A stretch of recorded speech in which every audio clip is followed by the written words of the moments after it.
Party కార్యకర్తలకు అదేవిధంగా నాయకులకు అండగా ఉండే విధంగా అదేవిధంగా ప్రజా సమస్యలు కూడా పరిష్కరించే వాటిలో భాగంగా ఈరోజు పుంగనూరు పట్టణానికి రావడం జరిగింది.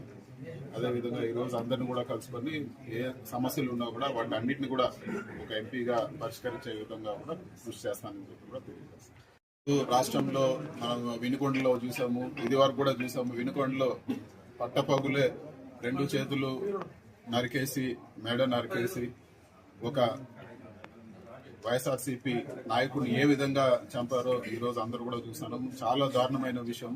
అదేవిధంగా ఈరోజు ప్రతి నియోజకవర్గంలో కూడా ఈరోజు ఇల్లులు కొట్టేయడము, కార్యకర్తల పైన దాడులు చేయడము, వాళ్ళు కేసులు పెట్టాలని పోతే మరీ తిరిగి వాళ్ళపైన కేసులు పెట్టించడము, ప్రభుత్వ ఆస్తులన్నీ ధ్వంసం చేయడము, ఇవన్నీ కూడా ఒక చెడ్డ ఒరవడిగా ఈరోజు తీసుకురావడం జరిగింది తెలుగుదేశం పార్టీ. ఇది సరైన పద్ధతి కాదు. ఎప్పుడు కూడా ఎవరు కూడా శాశ్వతంగా అధికారంలో ఉండే పరిస్థితి ఉండదు. కానీ ఇలాంటి వాటికి బీజం వేస్తే రేపు పరిస్థితులు దారుణంగా మళ్ళీ ఈ ఫ్యాక్షన్ గొడవలు, మళ్ళీ ఒకప్పుడు ఆంధ్రప్రదేశ్ లో ఎంత ఘోరంగా ఉండిందో ఫ్యాక్షన్ గొడవలు, ఇవన్నీ కూడా ఆ విధంగా దారితీసే పరిస్థితులు ఉన్నాయి. ఇలాంటివన్నీ లేకుండా కూడా శాంతియుతంగా ఈ రోజు పరిపాలన జరపాలని చెప్పి కూడా నేను తెలుగుదేశం పార్టీని నేను కోరుతా ఉన్నాను. ఎందుకంటే ఈ విధంగా చేస్తే ఎప్పుడు కూడా కాలం ఒకే విధంగా ఉండదు.